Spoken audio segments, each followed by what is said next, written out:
Pickaxe. Hello, and welcome to the Chance Encounters podcast. We've been running board game cafes around the UK for the past 7 years now. From hen do's to family do's, from first dates to breakups.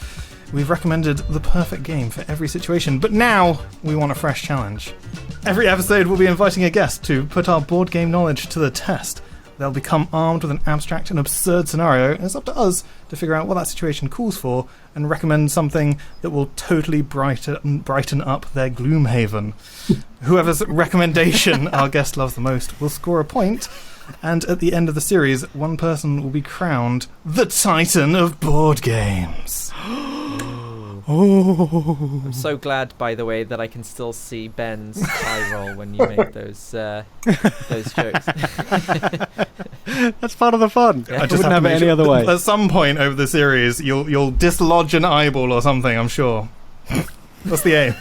You'll get stuck that way if you keep rolling them and the wind changes. I'm one of your hosts, Richard Scarsbrick. I founded Chance Encounters, so I've been there for 7 years now.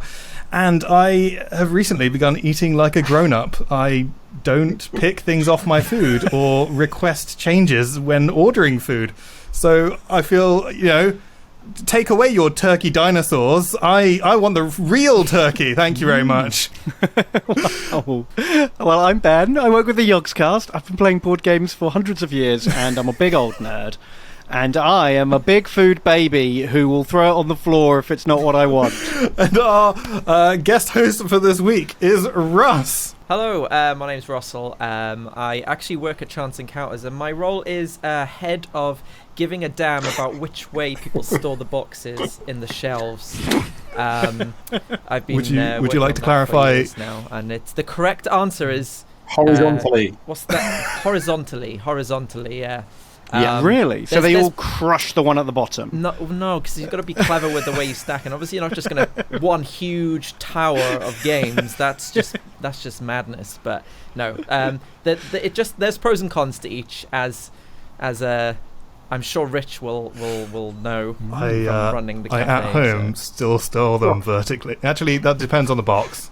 Well, yeah. Oh my god! Oh. We can see right now I've got vertical and Paul has got horizontal. We're already at war. Wow. I'm a maverick. I think we've already... Yeah. No, Paul's on my side. Yeah, brilliant. Speaking of Paul. So our guest this week is Gaming Rules fantastical Paul Grogan. Thank you very much for joining me. This podcast is about storing your games horizontally or vertically. Is that what we're talking about? Because I have a lot to say on that topic. Exactly, yeah. I have a lot to say on it. We're going to talk about the big issues. So obviously you saw them horizontal. You've got, is that in the back the no too many bones? Yeah, that's the trough chest for too many bones. But yeah, horizontally all the way. Ironically, that's the only one that's stored horizontally, and the rest is vertically. All the way around. Sorry, wrong way around. No way I always knowing. get them mixed up. Some people have problem with the left and the right. I have like horizontal and vertical. I just can't. So what's been happening is you've been telling everybody in the cafe to store it vertically, and then being like, this? "Why is everyone storing this the wrong way?" So, well, thank you very much for taking the time out, Paul, to come on this podcast. I hear you've. No worries. I hear you've got a scenario to pose for us. Yeah, so as I was saying to you, Rich, sort of last week and the week before, I'm not really good at these improv things. I'm more of a rules person and a details person and specific. So I asked my Patreon supporters earlier on today for a few scenarios. And we got sort of two scenarios that I was going to choose from. I'm actually going to merge them together. And I might not tell you the full scenario when we start, but as some of you may know, I'm getting married later this year. And the night before the wedding, we've got both sides of the families together, and we need to pick a game that is going to be suitable for the night before a wedding for different people of families, different age groups, and everything else. There is a twist, but I'm not going to tell you the twist yet. All right. Kind of need Wait that. till we've really got ourselves deep into some recommendations before we'll be like, ruin it. we're just thinking this, and you're like, actually, you can only play while hopping on one foot.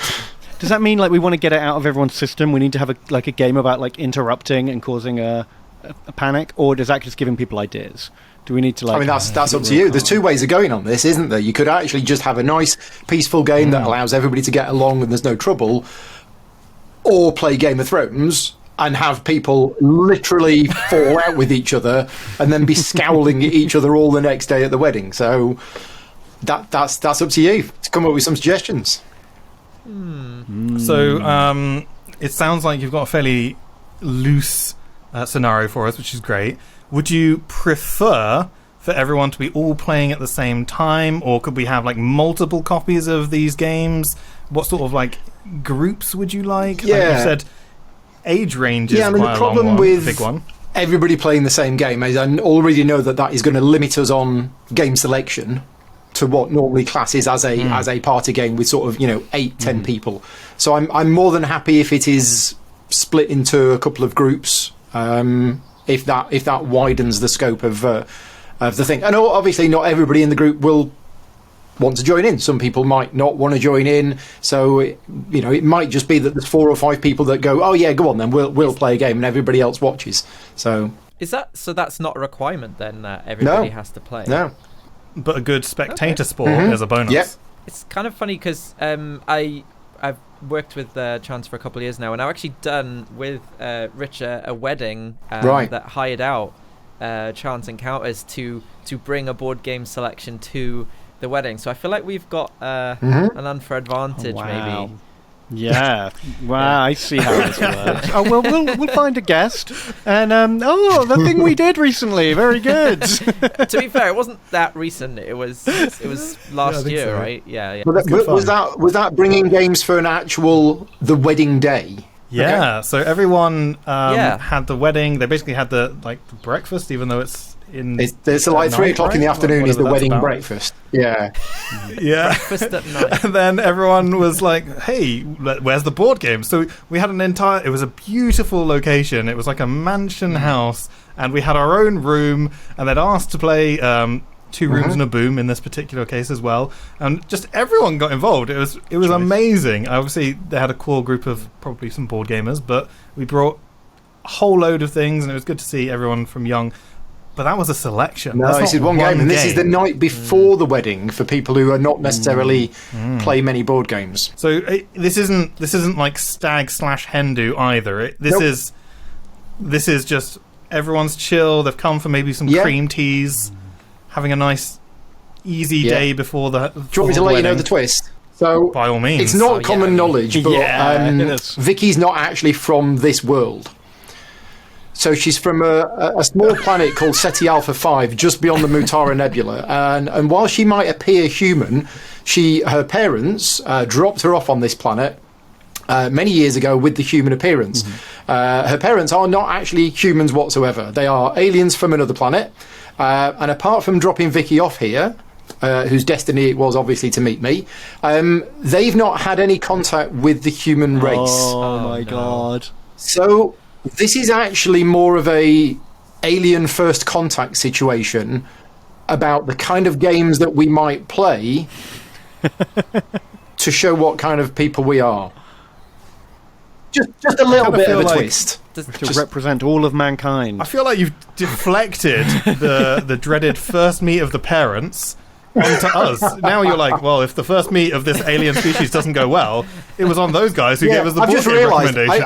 I really hope that Vicky's parents don't actually listen to this podcast, because they might be slightly offended. I hear they're avid listeners. Do you think it's a metaphor?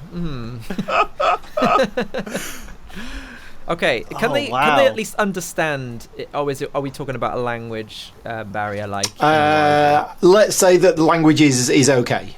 There's not a language barrier like in the Arrival. We are able to communicate with them. Okay. And do they have have they selected a human form? Like, do they have fingers? It's funny you should ask, because this is one of the things that I was thinking about this afternoon in the run-up to this. I thought, I know, but I'll say that they don't have arms. And then I thought, they've got to have something. So let's say they've got 4 legs and no arms, but they can do things with their legs like we can do things with arms. Okay, all right. Dang. I was hoping for tentacles or telekinesis or something, but we can make legs work, I'm sure.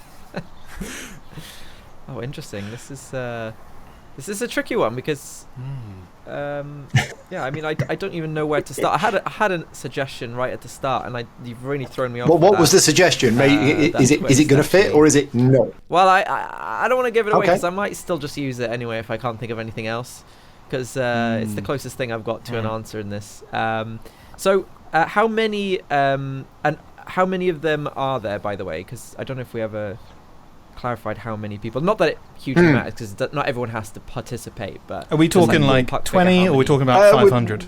No, we're talking probably bring in the 6 to 8 people, because it's just the two families meeting up the night before the wedding. Okay. Oh, and what a tournament setup. You're instantly launching these into a competitive scenario between the new aliens that have just come down, having the first meet ever, and being like, right, well... It's a good way to integrate people, though. You can put like half of the aliens and half of the humans and swap the teams over. Ooh. So they force them to work together. That's good. Make some unlikely partnerships. Yeah. How do we feel on that? Like, sometimes you do end up going, you know what, we want to play this game of 4, but there's 8 of us. Let's form 4 teams, basically, of 2. Have you had? Well, any I can give you success my with thoughts that on before? that, because I've had multiple successes with that over the years. So, I mean, we could spend half an hour just talking about this, but I'll try and be brief. Vicky, my partner, doesn't like competitive games. She doesn't really like the competitive nature of games. So I remember going way back when Agricola came out, we would play Agricola, the solo mode, together. So it'd be 2 people playing a solo game. And since then, I've actually done that a lot. And I've streamed a number of videos on my channel where I've played a solo game with 2 people sat there next to each other. And I don't think anybody else has done that. And it's not a common thing, because everybody thinks solo gaming is all just one player. It doesn't have to be just one player. Yeah, also, I remember playing Mysterium once, which is a maximum of 7 people, but we had 8. But we wanted to play Mysterium. So we came up with the idea that 2 people were actually the ghost. And they would sit behind the screen and they would consult with each other. And the game was so much better, because Mysterium, that one person who sat behind the screen having to make those decisions on their own without talking to anybody else can be a little bit stressful. So we've played Mysterium with 2 people playing the ghost, and it was great. It worked really well. And a more recent game, a Spiel des Jahres winner, Pictures. Pictures is a maximum of 5 players. We've played it with 10. We played it with 5 teams of 2. Now, this isn't in the rules whatsoever, but it was brilliant. It was a lot more of a party game. And yeah, it was basically the 5-player game, but each player was actually a team of 2 players. So I've had a huge amount of success with exceeding the player counts by having multiple people on a particular team together. Do you feel like you're trying to stress test games sometimes? Like, well, I wonder how many we could like raise. This is the famous 24 player of Codenames, where 12 of the people couldn't even see what was going on and just wandered off. I actually played Deception Murder in Hong Kong, which is a really, really good game, literally last night. And one of the issues was because you have these small cards with the crucial kind of items on them. When you're playing with like 10 players, as we did last night, and our table was sort of long and thin, right. So like you couldn't even see people's cards at the other side. So that is a concern when you're playing with too many players, actually. The other thing I was going to say is because I remember you, because I know Paul, I've known Paul for a while, and I remember you saying about the game Under Falling Skies, which I actually really like, and it was developed as a solo game, and on the box it does say 1+ because you suggested it as a game that could be played cooperatively as a team, like not having so I thought that was cool. And obviously you've been doing this for a while, and now you've impacted the industry with such wild behavior. Yeah, it makes perfect sense though. Really, any solo, any co-op game or any solo game can be interchangeable effectively, as long as there's a game you're playing against. There's nothing to stop you playing. This just cracks open so much more of the board game community. I never thought about it this way, and now you're like, co-op and solo are basically the same thing. I'm like, holy moly, like now I understand why everyone talks about this has to have a solo mode, because I'm like, this is why people need it. And I get that, because I do quite like competitive. My wife is famously anti-cooperative, so I tend to be very clear of the solo or co-op specifically in this. But now I'm just like, oh right, so many people could benefit from this. Okay, mind's blown. I actually don't think there are some games certainly that don't work for any game where you've got to manage multiple sort of hands, and especially games like, in my opinion, Frosthaven, because the idea for me personally of having to manage my own character and then another separate character just is like too much for me, especially when what you do does impact the other person and sometimes prevents them or lets them do a move that they plan to do. So I don't think it works necessarily for all games, but it does. Yeah, there's a lot of games. I'm with you on that, Russ. When I'm playing any game, I need to be able to concentrate on what I'm doing. I'm friends with people that play Gloomhaven four-handed as a solo game. And they love it, and they are able to deal with it. And I struggle to just deal with one character and move in the right direction at the right time. So, yeah, for me, I just need to be able to concentrate on what I'm doing. That's a crazy amount of like brain space you would need to not only logic out your own turns, but then to be like, I'm. It's like playing 3D chess in your head. Yeah. But then going into two more dimensions. I don't know if you've ever played it with like, as you start with so many cards, and just that like I struggle to come up with my own turn, and I play cooperatively with my housemate and friend Ben, and we take our time with that game. So I wouldn't even like to think if either of us were playing on our own, it would take double as long as it does, and we're already way past the average time it takes for people. So the worst thing is, and just going back to something you said earlier on, because you said about playing in teams, right? Does anyone else have this thing? Because I just like dread the idea of playing a competitive game in a team of people. Like, I want to be responsible for my own downfall. Thank you very much. I don't mind it. I think it depends on the group, perhaps. I wouldn't play it with everyone, and as soon as we start getting up, the 6 to 8, I'm often like, you know what, there's just probably better games, unless they're like proper board gamers. Normally what happens is the more people you have, the more diluted the experience ends up being, and therefore Yeah, I mean, certain games, it does feel like, if you've got 10 players, you're just playing 1/10 of the game, as opposed to if there'd only been 3 or 4, you'd have been playing like a better proportion of it. I like the idea of the conversation, but I am, for all my faults, recovering AP addict. That is analysis paralysis. I spend a lot of time on my turns. I couldn't imagine what would happen if I was trying to have a discussion with someone else. I'd be like, actually, what we need to do, I've mathed it out. Just hear me out. Look, let me get the matrix out, and then I'll show you why it's proper, it's efficient. But in some way, you could actually like relinquish all of the responsibility and just be, hey, I'm actually just going to let you make all the decisions, and I may just jump in if I feel like I can offer something. It might help with my condition. It actually might make it easier. You're right. To be the passenger. It's exposure therapy, really, isn't it? Someone just being like, nope. I once read I think it was a Reddit post about someone who played put 4 versions of Spirit Island together and played a 16-hand version of the game that took him 2 weeks. And it just kind of blew my mind. Like, I've played a 2-handed Spirit Island, which was quite a lot. Just solo, but just what he was literally just doing one turn an evening, and just working it out with hundreds and hundreds of miniatures going onto the board every turn. Yeah, let's stress test that. Let's see if he can go up to like 32. I think somebody has played a 64-player game of Spirit Island. It was done on Tabletop Simulator a couple of years ago. Lots of people got together and played it. Yeah, I think it's still going. Yeah, it's still going, though, right? That's a lot. I've said it. I think I've said it before, but I'm not a huge fan of Spirit Island. Well, it happens to be my number one favourite cooperative game, so I'll just mark Rust down on my friendship list. There you go. Just make sure that he doesn't win the point. That's all you need to do. You can directly affect him today. Hey, I could like it if I would.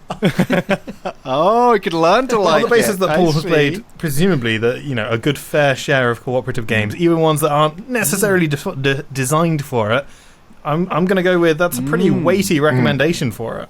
But that's not a game that I would suggest going back to the That could be good for topic. you. That's not going to be a suitable game for the alien family arriving the night before the wedding. Yeah. Too heavy, really. 2 boards of it. Go. So I mean, just going back to the scenario, is the goal like, what do you want? Because ultimately this is your wedding day. Like, what do you want out of this game? And is it your idea to have this, or is it just like one of those it's more that people do just on their wedding? something, maybe a short game that's not going to take up the whole evening, but to get over that initial icebreaker, the two families meeting each other, have a bit of a chat, right, let's play a game, and then move on. So maybe something that takes less than 45 minutes or no more than 45 minutes or something like that, that's going to be good to introduce two families, one of them from an alien planet. How outgoing are these families? Do you tend to find yourself, and your family reserved? Do you think that they'd be kind of up for a bit of a laugh if they get placed in a slightly silly situation? Would that go down well? So or would that we'll say that my family, possibly not. The other family, who knows? We don't know. We don't know what to expect, really. Fair.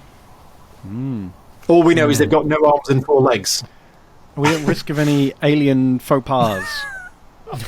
Like, is standing up and acting out charade style going to, like, greatly offend their nation and people? Exactly. We don't know. Wow. Okay. Okay. I mean, I'm starting to think of some interesting ones.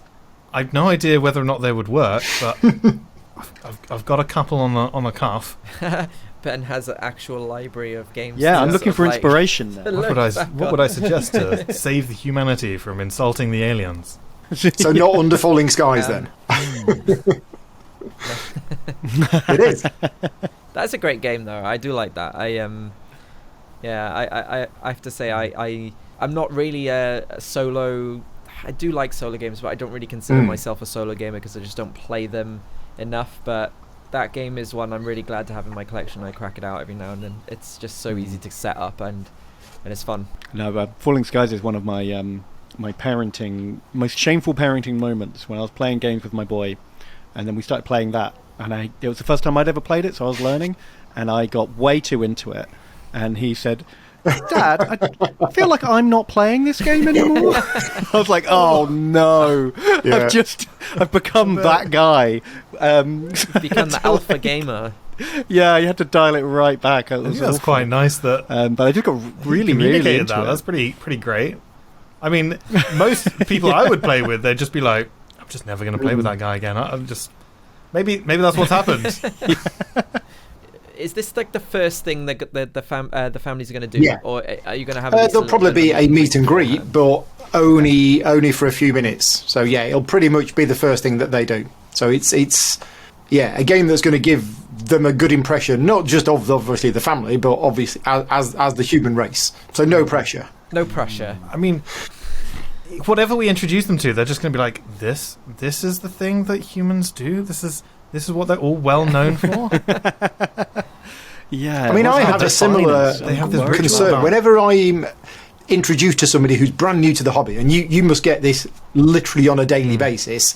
I don't, but occasionally it does happen. Somebody new will come to the games club, or I'll be introduced to somebody and they're completely new to the hobby and they've only ever played, your Monopolies and your Cluedos and everything else. And there's so much responsibility on, right, well, I need to pick a game that they're going to enjoy, but because our hobby, where it is now, this golden age that we've been in for the last 5 years and is going to continue, there's so many different games of so many different flavours and so many different options. That one game that you give to people the first time might make them go away and think every single other game is like that. And obviously, running a board game cafe, I assume that you tend to lean towards the lighter, fun, easy to teach party games initially. But this person might be looking for a Great Western Trail. But you can't put Great Western Trail on the table to somebody who's brand new to the hobby. I mean, a small percentage of people would go, "Oh, wow, that was fantastic," and love it and become a gamer. the majority of people would just be scared off when you're 45 minutes in and you're still explaining the rules.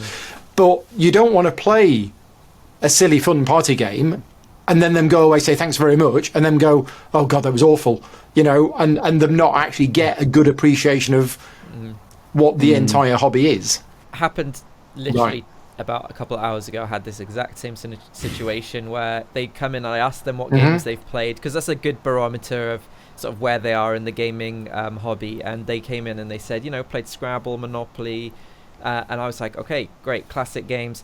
And again, you do your best. You can sort of like ask them a few more questions, but there's no way you can please everybody. So you can't just, you have to go light. And if they don't like that, that's the risk you're willing to take. You're not going to, as you said, throw down a really heavy game on it. So I brought them a range of options. I feel like I should maybe say the games, because I brought them Geister Splits because that's like my go-to. Here's like a step in a different direction of a game you probably haven't played before. I brought them Lost Cities, which is one of my favorite lighter 2-player games, but on the heavier end. And I brought them on Otama as well, because if they know chess, that's like a kind of easy way to get them in, but still and I set them, and they said, oh, they all sound really good, so I left them on the table, and I think they ended up playing Geister Splits. And then about sort of 30 minutes later, I could see the guy of the couple come back to the library and clearly searching for something. And I was like, oh yeah, what are you looking for? He's like, Scrabble. And I was like, oh yeah, cool. I was like, did I do my job right? Did they play that game? And then they were like, yeah, this isn't for us. And then they've gone back to something that they know. Or maybe they just decided that actually we're in a cafe, we want to just enjoy a game that we know.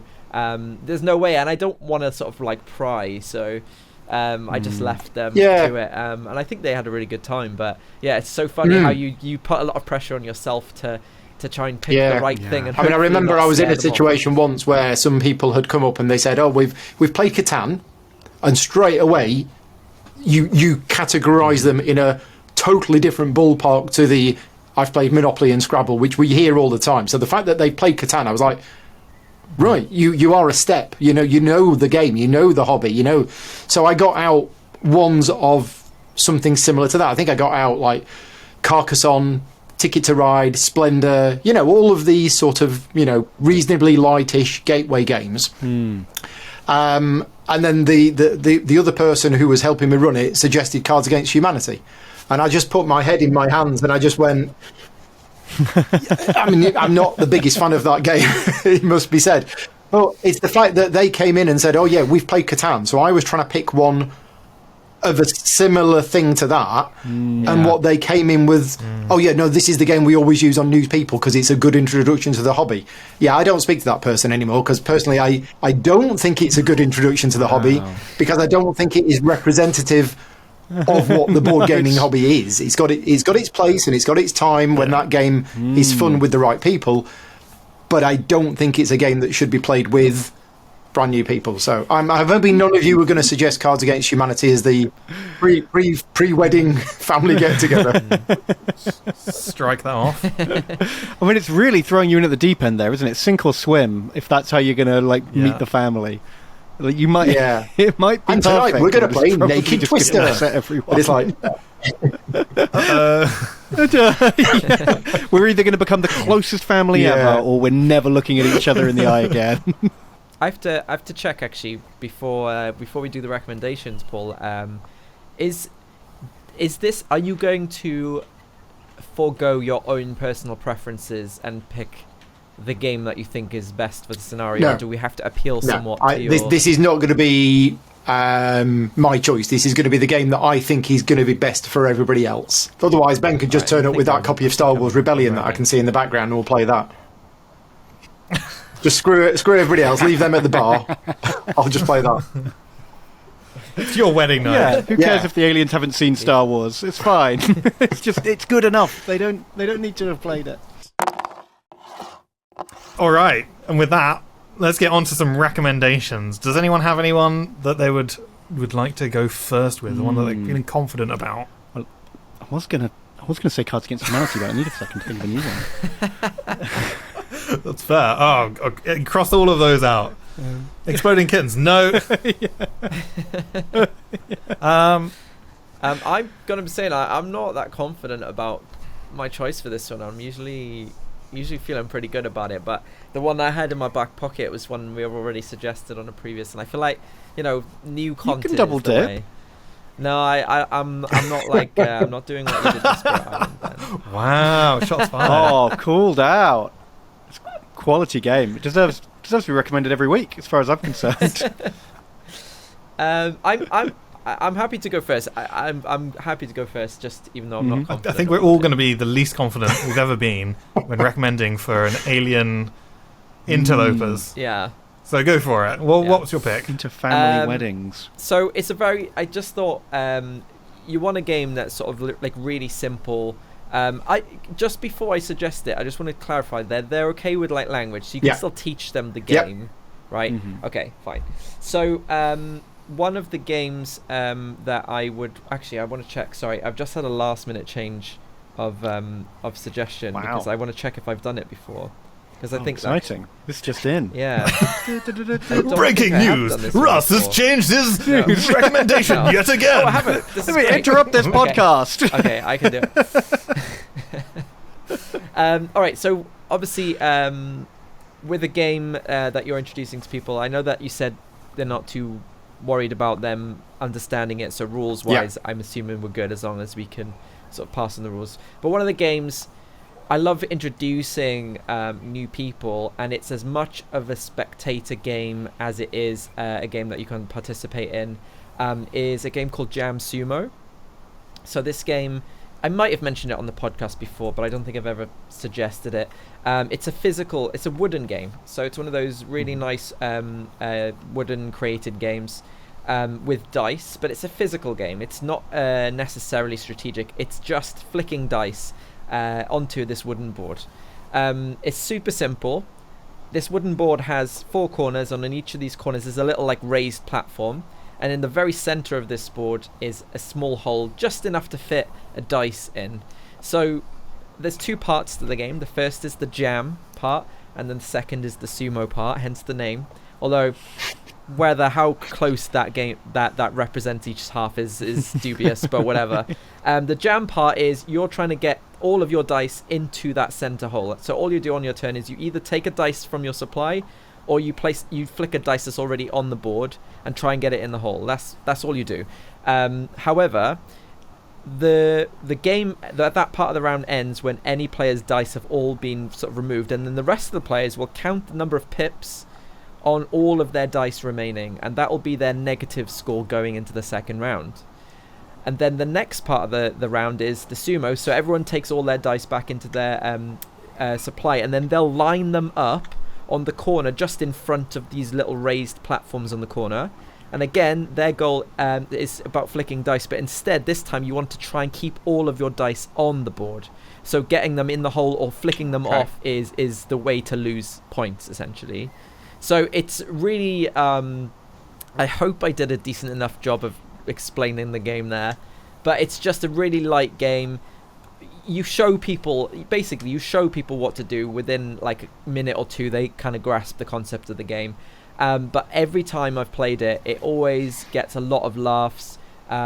It's like people have so much fun playing it, and one of the reasons I like it is because the creator, the designer of this game, his name's Gavin Birnbaum. He's a really creative man. Yeah. So, he's a really creative man. He actually doesn't play many board games. He in fact he hardly plays board games, and his inspiration comes from when he was playing with his kids. And I think the design of a couple of his earliest designs came from when just like looking at his kids' toys on the floor of the playroom or whatever, and then came up with the game design. And not only that, but he makes them himself in his shed, all of the games that he produces. So it's a very limited run of games. So he can't afford to have a bad game. Like he can't just have a bad game. So. And this is the one that he keeps coming back with. I think he's done 2 reprints of this over, his game designer career. He even did a 5-player version of it with sort of modular. You can move where the stands are around the edge of the board, and it's in a circular design, not a square design. But it's just had such a good success rate. It does, as I mentioned, it does only have limited players. The original only has like a 4-player, but because the game's sort of fairly quick, you can easily sort of get a game finished in about 15 minutes, which would allow for other people to join. And as I said, it's as much of a spectator game as it is a game that you enjoy playing, which I think is a factor in this. I feel like it's almost like a coffee table game where you kind of have it out on display, and then people will be like, What's this game? Yeah. That looks very interesting. And they're like, oh, I've been waiting for someone to just ask me that question. Pretty much, yeah. I mean, I think it's those... the best bit is it comes in a really unassuming cardboard box, which does look a lot like a pizza box. So, you wouldn't even think it's a board game unless it was sort of like out on display anyway. And it is one of those games that you could easily put on display and people would be curious about it, and I think that's a really good thing. I think the other bit was that the sumo, which is when you're trying to not be knocked off, I think it ends when one player is eliminated, and then it's like a point, isn't it, at that point? Yeah, so I didn't. I didn't finish the rules. My bad. So basically, the second half of the game ends when any players, all of their dice have been eliminated. So it becomes a sort of self-player balancing game, because the player who does really well, if sometimes there's only a couple of points in it, but sometimes there's a clear lead, and that means that everybody is now gunning for that player, which might not be good for bringing people together, unless it's against one other target. But it is sort of like interesting, and the game is supposed to be played over like several sort of rounds, and you add up your points. You can have like an overall victor could be sort of taken down by people sort of targeting them. But it's just, I don't know, I just think this is such a nice game, and he has a lot of other great games. He goes under the name Cubico, in case you are curious to look them up yourselves. There's plenty of good ones. Excellent. Any questions? Do you want a question on this one first? No, I mean, something like that. I mean, I've played a couple of Gavin's games, and I've met him a few times at various things. That one in particular sounds like it's definitely more of a fun activity, because it has the physical nature to it, rather than just sitting there moving pieces around. So in that respect, it would be, I think, quite good as a sort of first contact game for aliens, to show we're actually having fun. It's not just we're going to move these pieces around and trying to score points and whoever wins, but we're actually doing a sort of fun activity kind of thing. And I think anything, and it's the same thing when you're explaining rules to people. When you're explaining rules to people, you can sit there and you can read the rule out, or you can read the rule out whilst also moving the pieces on the table. And it's the fact that there is a physical component to it as well as a verbal component that has more of an impact. So, yeah. Ben, did you want to? Okay, yeah. Should we do mine? So, I'm going to recommend a game called Fire in the Hole, which is a pirate-themed game, but it comes kind of like a child's pop-up book. It's like a cardboard that you open out, and then the paper like pops up. It's a pirate ship with some waves on the ocean, and inside the ship is a grid of cardboard with, I forget exactly how many, something like 24 holes. And it's your job. You have these little puffball cannonballs. Of each player has a different coloured set, and you're trying to lob them into the pirate ship to score points. But if you land on someone else's pieces, you take them out. So you've got you're trying to control certain areas, you're trying to block other people, you're trying to knock other people out, and you've also got some silly cards where you can have a big cardboard octopus in front of someone to like block their shot, or you can spin the ship around, which sort of confuses people and like has the mast block their shot. It's a really quick fire, super easy to understand game that's very colourful and very tactile, and just a good like sort of fun game that doesn't take too much concentration, and there's a nice icebreaker at the start of a games evening. So it's a fully competitive game, is it? Is everybody playing the game to try and win themselves? Yeah, I can't remember exactly the rules now off the top of my head about how that works. But is it when one player's wiped out? I think or is it when you everyone's thrown all their balls? 3 or 4 connected so each pieces. That's it. It's kind of like Connect 4. Yeah. You're trying to like get a run, and so other people are trying to block you while fill it. Because if you land on someone else's piece, you take theirs out and yours goes in instead. and you're just trying to get like a run of Okay. your own colour while blocking other I think people's colours. you're playing it in turns by playing a card, and the card will tell you like what kind of cannons you're firing, essentially, or what monsters you're summoning up, and that's how you kind of either throw in. Everyone's throwing in at the same time. You're throwing 2 this time, or blind. the Krakens come up. Yeah, you got to do it with one like hand over your eye, or Yeah. like all sorts of silly things to like just mix it up. So in terms of introducing this game to an alien species as a sort of way to show them what we do as humans, there would need to be a little bit of context involved in it, because obviously pirates, the theme, That's we all true. understand that. But are the pirates the good guys in the game, and you're fighting against monsters?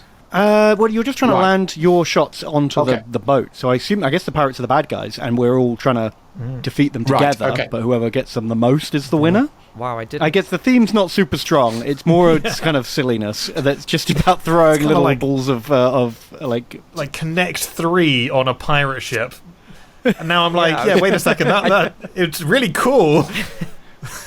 Now that I'm trying to explain it, it sounds a lot worse than it is. The one thing that I was concerned about is that there was going to be conflict between the players, but it sounds like there is a mutual enemy, and Well, there is if everybody you- is trying to, attack that enemy as it were, and then it's just how well each person does. It's really whoever Yeah. connects 3 in a row Yeah. first will win. So if one person looks like they're in a strong position, everyone will be Right. trying to knock out their pieces so someone else can win. Okay. So it's definitely, I wouldn't want to sell it as co-op at all. But it's fast-paced enough that it kind of doesn't matter who wins. And even if you are behind, one good shot can put you right back in the lead again. It's like a very close, competitive game, Right. and it plays very fast. Did you have any questions about that one, or have we answered the questions now? No. Yeah. Okay.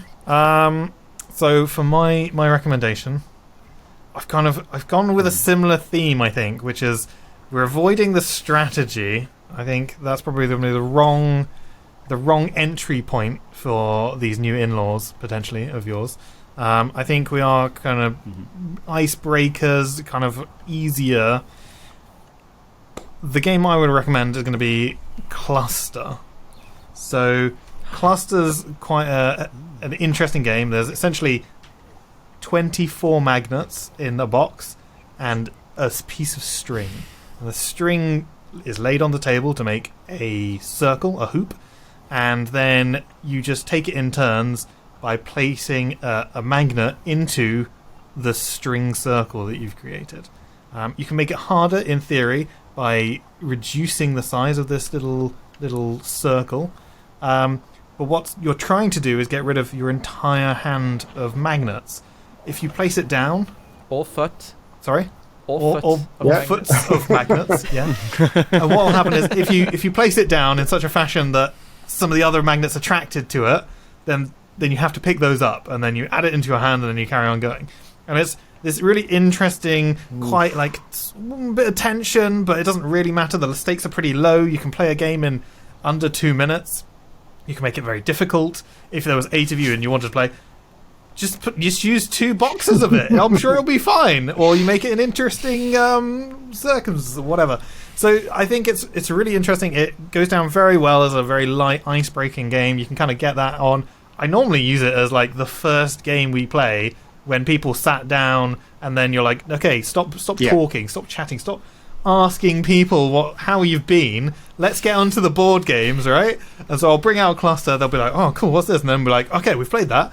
Oh no, you want to play another one? Oh no, okay, I guess we're playing a second game of this. Any questions on that one? Did Yeah, I mean, good it's a enough? game that I've heard of, so I've actually heard of it, and I've seen it being played. I don't have it myself. What is it about the game that you think would be suitable for the aliens? What is it specifically that you think, oh yeah, this will be a good way to show them what we do as humans, to have fun? So it's very visual, and I think the fact that as soon as you start engaging in it, most people are smiling. They're kind of like, oh, Right. there's kind of like, there's the tension as it slowly creeps around to your turn, and you're like, oh no, there's fewer holes. You've just taken the hole that I was going to put mine in. Now I have to find another area, or I'm going to have to pull the string slightly to try and change where the hole is so I can maybe fit in my...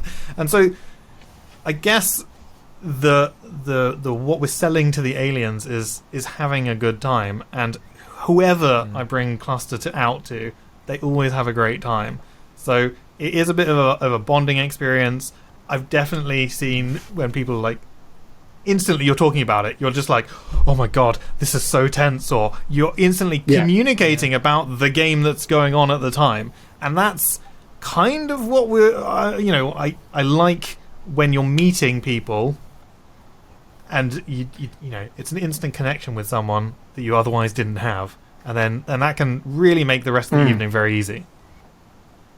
You know what else is kind of good about it is the game is about building up tension, but it gets to a point where, you know, the magnets sort of like snap together, and that is like a tension reliever. And you'd hope that would transcend across any tensions that were building up against like the two different families. Yeah. You know. Exactly. Thanks, Russ. That's really interesting. I'm a friendly gamer. I like to just make sure everyone's getting the full full Sounds experience. like it would transcend language and culture. I mean, it would also be cool if they didn't have magnets or magnetism on their planet, because they'd be thinking it was like some magical forces at work. Yes. Or maybe they're metallic. Oh yeah, that might be a problem. We didn't establish that. Here's a game for us. How do you put this down? It's going to destroy their space pacemakers, and they just drop down dead. Oh gosh! Warning labels on these boxes. So there you go. Have you got any last questions for any of those three recommendations? Well, I'm trying to remember what Russ's was now, because I've heard two other ideas since, and I've forgotten all about Russ's. No, it was the dice. That was it. Jam Sumo. And I'm coming at this from I think a game without direct conflict between the players would be a good thing, because otherwise you might get somebody who is a little bit offended by things. And I think the cluster game, there isn't really that. There's no direct confrontation or direct moves that you can make against somebody else. You know, if you put a magnet in a big wide open space, you're putting it there because you think that's a safe space. You're not putting it there to hurt anybody else. Indirectly, you've made it harder for everybody else, but you know that wasn't your intention. The fire in the hole sounds fun. It sounds like the game that I need to probably try myself at some point, because it does sound quite a lot of fun. But I'd be concerned by that, especially if people are potentially deliberately making moves to knock other people out, if that's something that they can do in the game. And a similar concern with the Jam Sumo as well, in that if one player's doing well and getting ahead and, you know, scoring well, that everybody else kind of gangs up on them, which as gamers we all know, well, that's what we need to do, because this person's winning, so we all need to, you know, work against them, because otherwise they'll just win, and we understand that. But for anybody new, that could potentially cause a bit of trouble or cause somebody to get upset, kind of thing. So I'm leaning towards cluster, just because I think it might be the safest one to avoid any potential people getting upset. Do you know? I wouldn't blame you. Fair play. Sounds like the right pick to me. I'm going to kick myself because that was what I was just going to pick initially before I swerved towards Jam Sumo. Yeah, genuinely was going to pick cluster. I'm devastated. I thought actually the reason I didn't pick it was because we didn't really talk about the aliens, and anything about them, and I was like, I don't know if it'd be too simple, or maybe the fact that maybe like picking like this it's kind of maybe more about the too simple aspect of the game. But hey, that's as much of its strength as it is. So did you have a backup then, Rich, if Russ was going to pick cluster? I had a couple, because we have similar games that are just kind of easy to pick up, visually interesting. I think it would have run. So one of my second one games would have been Crokinole, but I think that runs into potentially the same issue that you're sort of saying. It's not direct competition in the same way as maybe Fire in the Hole might have been. However, it's slightly less indirect than it would have been for Cluster, but it's all kind of trying to get into that zone. But you are trying to hit somebody else's kind of puck. So it's like a big circular wooden board game that looks absolutely wonderful. We have one in every cafe because they are as much art pieces as they are great games. But that was one of them. I'm glad I've gone with Cluster based on your on your reasoning behind it. In terms of the game suiting the need, do you feel like Cluster suits your need, or is it just the best of a bad bunch? I think it does, because it will show these outsiders that here's something fun. And the bit that I liked about it is that we talked about the fact that not everybody would play it, but there would be some spectators. And I can just, as I say, I've not played it, but I have seen it being played. Is that moment where you're putting something down and everybody's going, ooh, and then it snaps together. It's like, oh, kind of thing. That, I think, will show to an alien race, here's what we're doing, and they can see that it's fun, and they can see that everybody builds up and then laughs about it. Of course, they might look at us with their four legs, thinking, "Who are these strange humans? Why are they getting excited about this?" But I think it does have that element to it that I think it would be quite entertaining and good fun. Well, excellent. So this week's point Yay. goes to me, I guess. Bravo. Hooray! Hooray! Well done. There's been few points going my way, so I'll take that as a great victory from me. But I guess with that, thank you so much for coming on, Paul. Where can people find you? Obviously, you've got the great Gaming Rules YouTube channel. That's pretty much the main place for stuff. I do have a Gaming Rules page on Facebook, which I use. That's pretty much the only social media that I use. I left Twitter for various reasons, and I could not get used to Instagram. I couldn't get it working properly. And I still don't really understand what TikTok is, but that's probably an age thing. So I've got a Gaming Rules on Facebook page, but the main thing is the YouTube channel, and I do a wide variety of videos ranging from, professionally created tutorial videos that take me anywhere from 30 to 70 hours to create, although the Frosthaven one took about 110. Right through to videos where I will just, have random discussions about things. And we did one a couple of weeks ago where I've had a game on my shelf for over 2.5 years, Ginkgopolis. People have been telling me for the last 5 or 6 years this game is absolutely fantastic. And like many, many games, there's just not enough time to cover them all. I got a copy of Ginkgopolis about 2.5 years ago, and it's been sat there and never played it. So a few weeks ago, we did a live stream on the channel one Friday night where we went live, we said hello to the audience, and then we unboxed the game, we punched out the components, and we learnt the rules, and then we played the game, all live. So it was obviously very rough, but it just shows the different types of videos that I do. The funny thing was, because I made a point of saying, nope, we're not going to open the box until the actual video starts, I didn't realise that I had a French copy of the game. So we took out the French rulebook and then we looked through the box and we realised there was no English rules, and then we turned the box over and the back of it's in French, at which point I remembered the publisher said, "We've only got a French version of the game to send you, is that okay?" And this was all going out live, and it was fantastic. So while we were going out live, I disappeared out the room, printed off the English rulebook, came back, and it was great.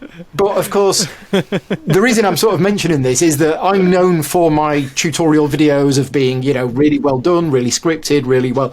So people go to my channel looking for the tutorial videos and might go, "Oh, he's done a video on Ginkgopolis, I'll watch this." Well edited. And then go, "Wait a minute. Who is this guy? What's this nonsense?" So if you do go to my channel, there is a wide variety of videos. Some of them are paid for by publishers. Some of them are ones that we just do for fun, and the ones that we just do for fun tend to be a bit more rough, should we say. Like, it'd be really funny if there's people out there that have just like never seen your channel before, but it's popped up in the algorithm. They've clicked through, they've gone, "Oh, who's this gaming rules chap?" And they've looked at this game called Bliss and been like, "Yeah, exactly. Paul Grogan, he's a terrible teacher."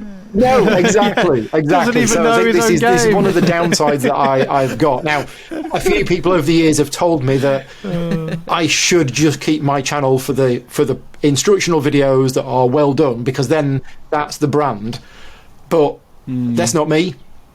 I just want to do my channel, and I want to do the different things on the channel, and that's why there's a wide variety of content on there. So yeah, just don't judge me if you go and watch a video of us opening the box and finding that there's no rule book in it. It was quite funny. Yeah. Amazing. Well, thank you so much for coming on. It's been an absolute pleasure. I can appreciate you've been very busy, and I hear you've got a stream even just later today. So thank you very much for carving out the time. Yep. Part 3 of the Part 3 of the Arkham Horror card game, which I'm currently playing through the Edge of the Earth campaign, which is fantastic. So yeah, I'll be setting that up ready for tonight. Cool. Well, yeah. Thank you very much. And Ben, where can everyone find us? Oh, we don't know the new channel yet. The new channel URL hasn't been fixed, so I can't say that. But I can say, please subscribe to us on YouTube and download us wherever you get your podcasts. Ooh. And non-specific until the new channel's sorted out. Sorry. Thank you so much for joining us for the podcast.